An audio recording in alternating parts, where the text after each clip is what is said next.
We all know the winner of the Big 12 championship deserves a bye in the first round of the college football playoffs, but the question is, why? Today on Locked On Cyclones.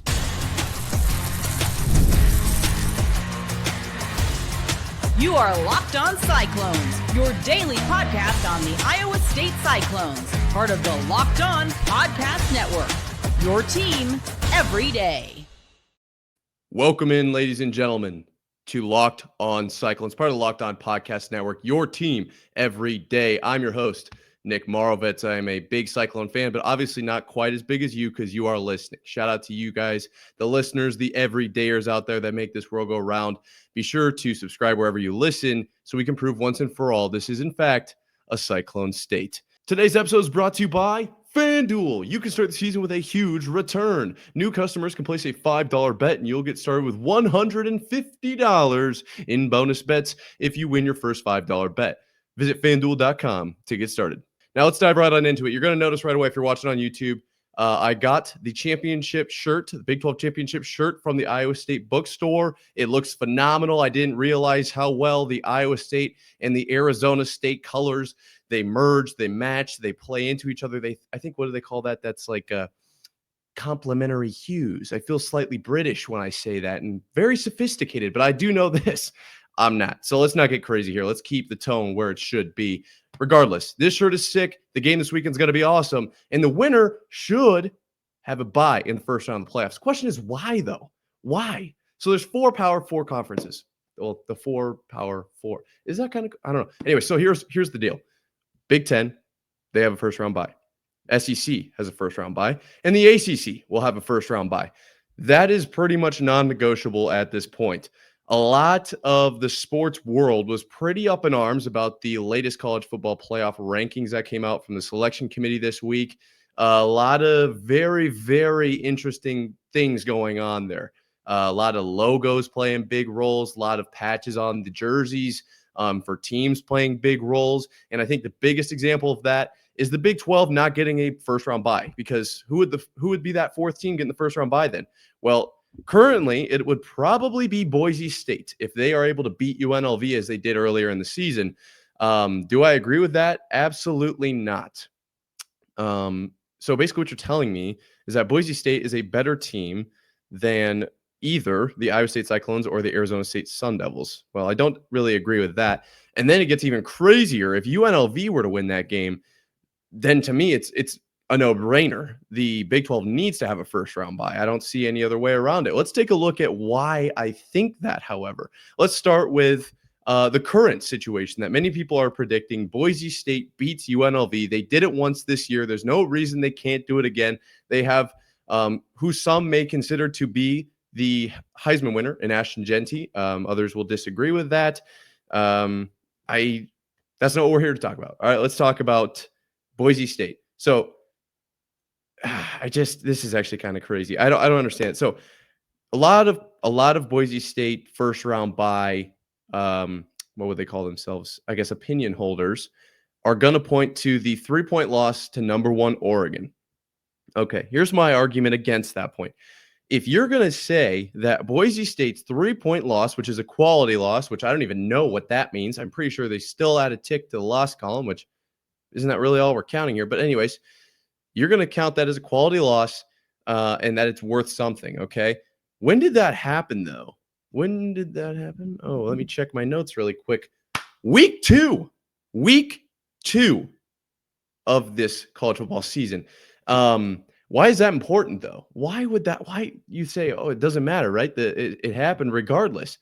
So then why is Notre Dame not being penalized heavier for their Northern Illinois loss? That's my question. They seem pretty similar to me. I mean, apparently, obviously, Notre Dame can't go in the top 4 because they're not a part of any conference, which I just wish they joined one already, but that's just a personal opinion. But how can they be a 5 seed? How can they be a 6 seed when they lost to a Northern Illinois? I mean, it's like a St. John's type upset. Nobody saw that coming. Nobody. And yes, Notre Dame has played a lot better since then. They looked really solid against USC. I'm not saying that Notre Dame doesn't deserve to be in the college football playoff. I'm just saying that Notre Dame is getting the benefit of the doubt, and I think incorrectly, for their loss to NIU because it was early in the season.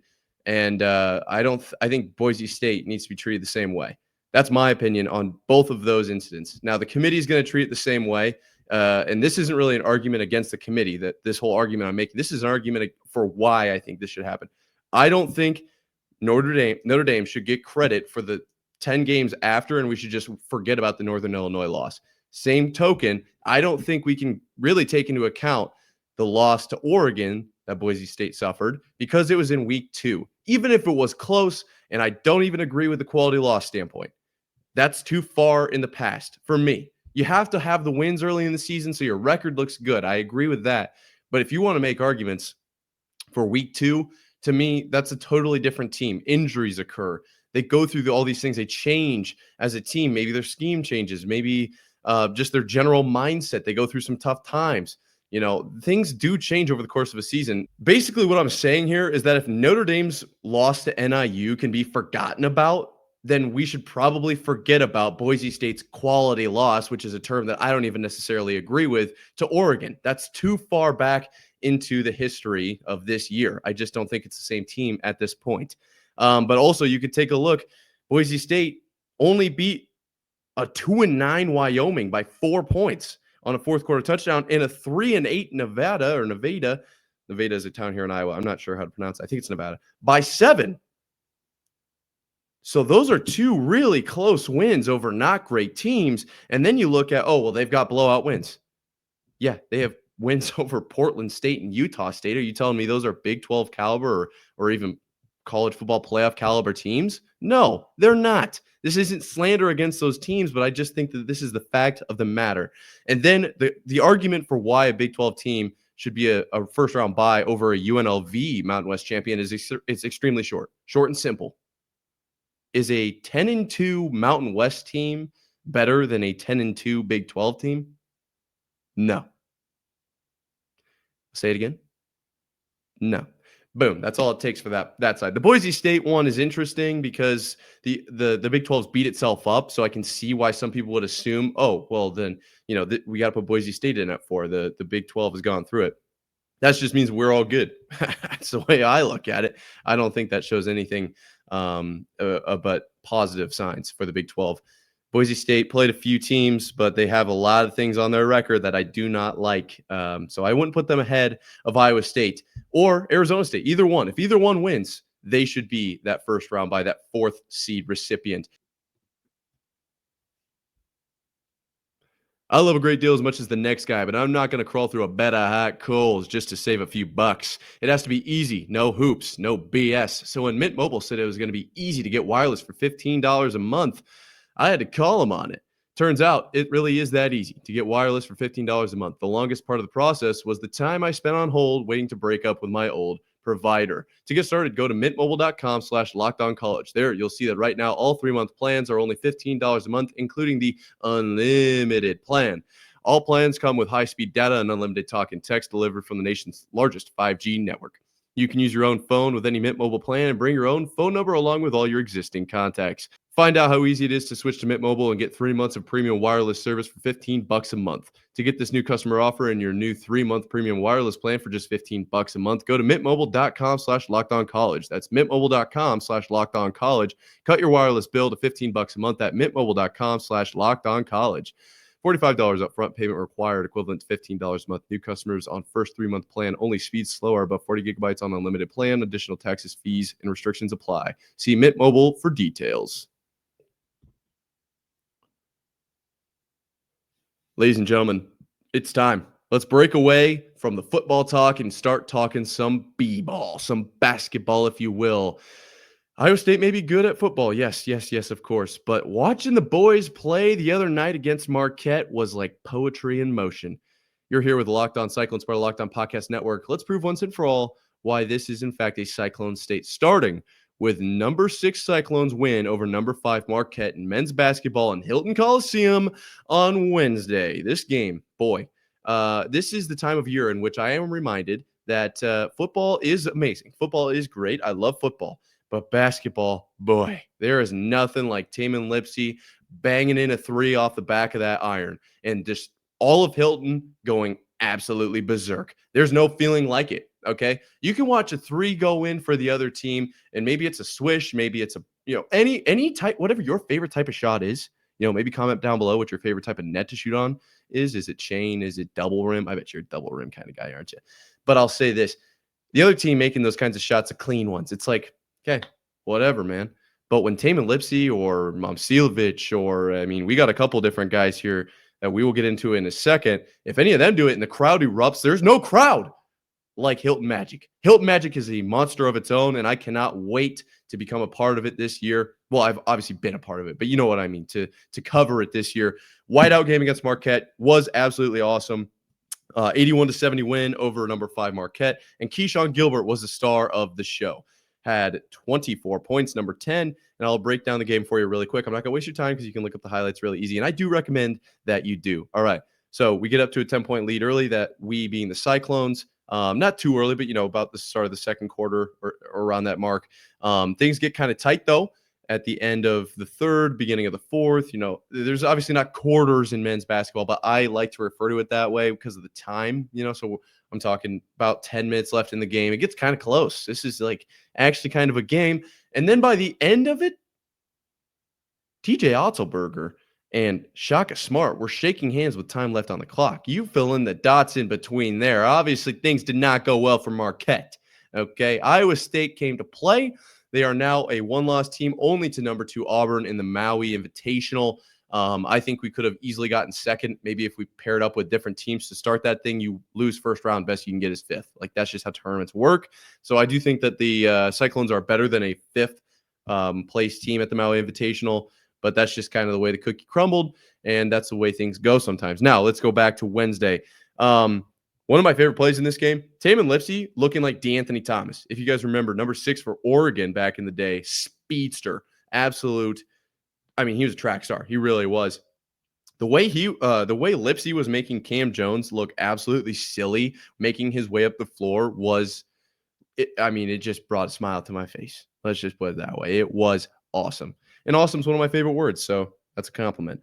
Other guys that I really just kind of want to put some attention on, if you haven't really been paying attention to Cyclone basketball, if you paid attention last year, Milan Momcilovic, one of the, I guess, fan favorites of the team, definitely a good player for sure, but his baby face, his little spin away fader jumper was awesome. Everybody loved it. Momcilovic still awesome in my book as well, but I will say there were a couple guys last night. Obviously, Keyshawn Gilbert was one of them, but it was kind of a 3-headed monster between Keyshawn Gilbert, Joshua Jefferson, not Richard Jefferson. Joshua Jefferson does have hair, and then Deshaun Jackson, number 1. Joshua Jefferson had 15 points. Keyshawn had 10, and these guys were a 3-man show. It was absolutely electric to watch, and there's a couple other guys too, like Nate Heisey, number 0. Dude, he was making plays. Just awesome assists, awesome blocks in timely moments. I think he only had 1 block, but came at one of the best times in the game. This team is good. This team is solid. They play with a lot of intensity, and I think that's one of TJ Otzelberger's biggest, one of the best qualities he has. He brings out the best in his guys, and geez, if this team elevates to that next level any higher, there's no way we're not cutting down the nets in April. Okay, and I know it's really early, but I can tell you, Marquette's a good team. Marquette is a good team, and Iowa State made them look like not a good team. Let's not get crazy with our words here. But it was a lot of fun to watch, and Hilton Magic is truly magic. I think the Cyclones have won 22 straight at home, and the whiteout game, too, that the atmosphere that brings. If you're a Cyclone fan here in Ames, you need to go to a game. I remember the first game I went to was not that long ago, unfortunately. I wish I'd been going since I was about 1 month old, because the atmosphere is something you simply can't beat anywhere else.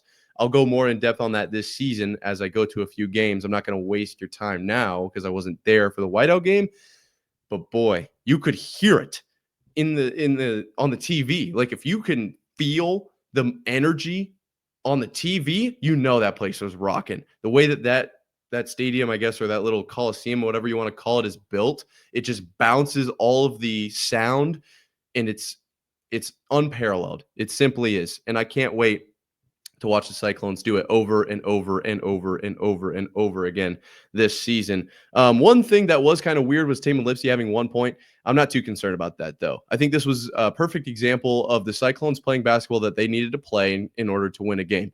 I think the Cyclones are pretty deep this year, and they can attack you from a lot of different ways. I really like their defense. They had a lot of good closeouts and a couple of good strip plays, when they're Marquette driving into the lane, and we get an extra guy who can put his hand on the ball to effectively knock it loose. Maybe not completely loose every time we get a turnover, but definitely enough to make the guy have to readjust, and all of a sudden he's smothered. I thought our assist game was unbelievable in this game. I thought we had a lot of just great awareness, if you will, a lot of court vision, and these guys, pretty good look at the basket. But no, let's kick it outside. Reminded me almost a couple of plays. I'm not going to say the whole game, but a couple of plays reminded me of a very good basketball team, the 2016 Warriors. So I'm not going to get ridiculous here. I'll wait to get super ridiculous as we get closer to that February, that March, but they look really good. If you want to use our friends over at FanDuel, you could probably get them at pretty good odds to win the championship this year. I'll say that. They look unbelievable.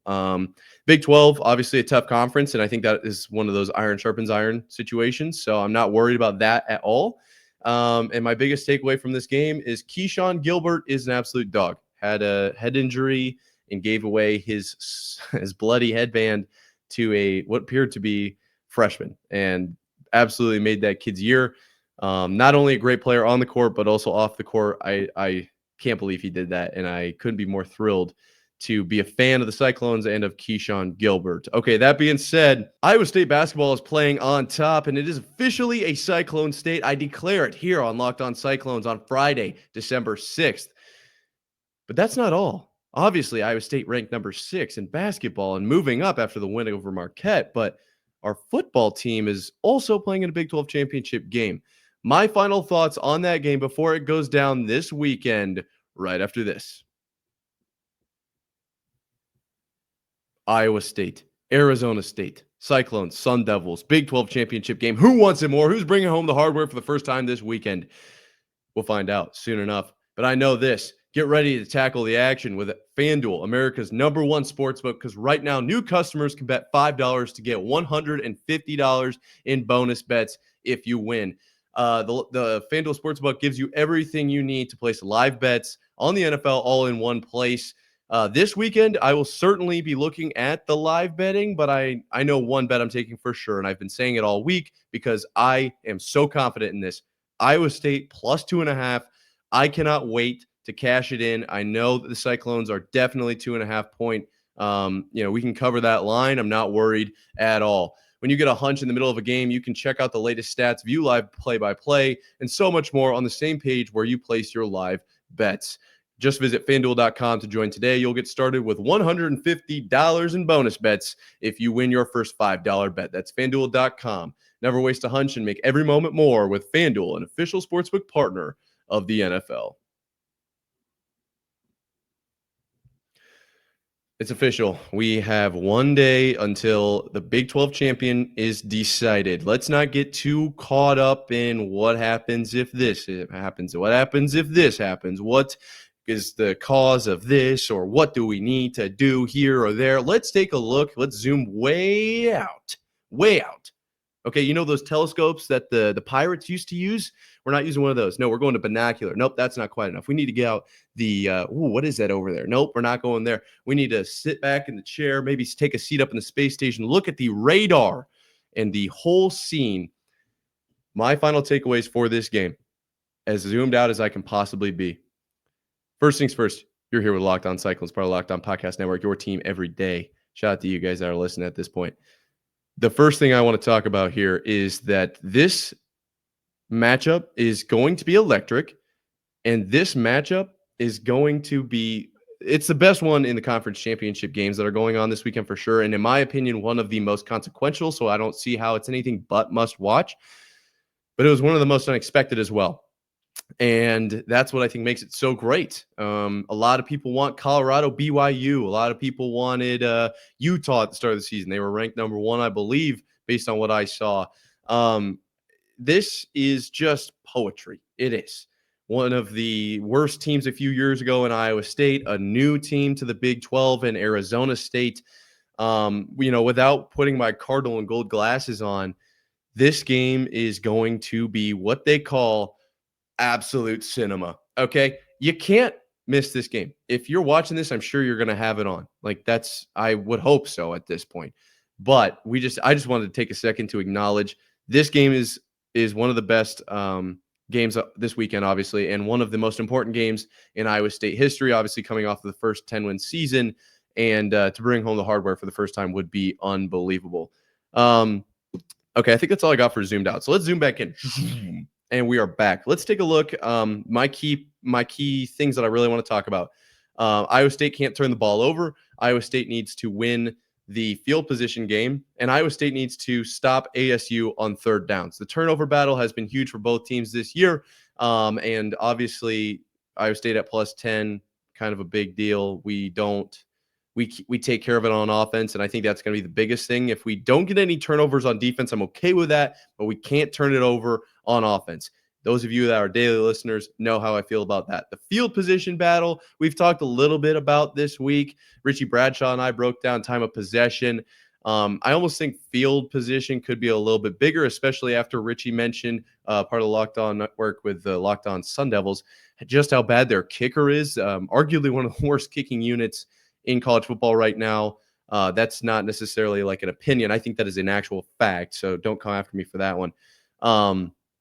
But if we can win the field goal, field goal game, but the field position game, and just chip away with field goals and maybe keep their offense at bay, I think that's a great spot to be in because I believe in our offense quite a bit as well. It doesn't only have to be field goals. Then obviously, there's more elements to this, like stopping Scattaboo. That's going to be huge. Our secondary stepping up. Can Jalen Knoll, can Jaden Higgins make a defense? Not a defense. I don't know where that word came from. A difference in this game. Can Rocco Beck keep the ball out of the opponent's hands, which plays right into that turnover point that I was making there. I think that this game, it's very much in the taking for Iowa State, especially after the injury to Jordan Tyson. This is one that I feel very confident in going into this. And that's not something I could have said probably a few weeks ago, and definitely not a few years ago. Iowa State's come so far, and I couldn't be more excited for everything that they have coming in the future. Obviously, there's a few signings that happened this week. We'll get into that next week. I didn't want to jump the gun, guys. I feel like right now, let's focus on this big, enormous, monumental game, and we'll worry about that on Monday or maybe Tuesday. We'll probably be breaking down the game even further on Monday. But realistically, we got big things coming. And I can't wait to see just what they're able to do with this. Obviously, Matt Campbell's turned the program around to a level unseen before. Now, I will be in Arlington, okay? And that is saying something because last semester of college, it's not exactly in the budget. But that goes to show just how much and how well Cyclones fans travel. Cyclone fans absolutely show up for their team, whether it's in Arlington, in Kansas City. I mean, if we went into the Big Ten and we played out in Washington or in Oregon, I know we would have a huge chunk of fans there. That's going to be another key to this game that I think we didn't talk about enough this week. I think that the fan percentage is going to be in Iowa State's favor, and getting that momentum, getting that crowd roaring, making it feel like the Jack is packed, like we have just the juice, right? If that team can find that feeling, I think that's going to be huge in this game, because if things spiral out of control really quickly, we've talked about it all week as well. If Iowa State goes down early, things probably will not get a whole lot better. Realistically, the way that the way the football works, when you're ahead, you run the ball. And what is Arizona State best at? Running the ball. What is Iowa State arguably the worst at? Stopping the run. Huge problems if Arizona State's able to get like a 10-point lead, 10-point lead. Those will be major problems. So if Iowa State can tap into the fans and kind of basically stop that from happening, I like our chances quite a bit. But we've talked a lot about that game this week. So to be honest, if you have any other gripes with what I've said or would like to hear more, go back to the other episodes this week. I think that's going to do it. Ladies and gentlemen, let's get ready for one of the best games in Iowa State history, both, if we win and also just the fact that we are there. I couldn't be more excited. Until next time, Cyclones, thank you for being a listener. Until next time, thank you for making Locked On Cyclones your first listen every day, part of Locked On Podcast Network, your team every day. Until next time, sayonara, Cyclones.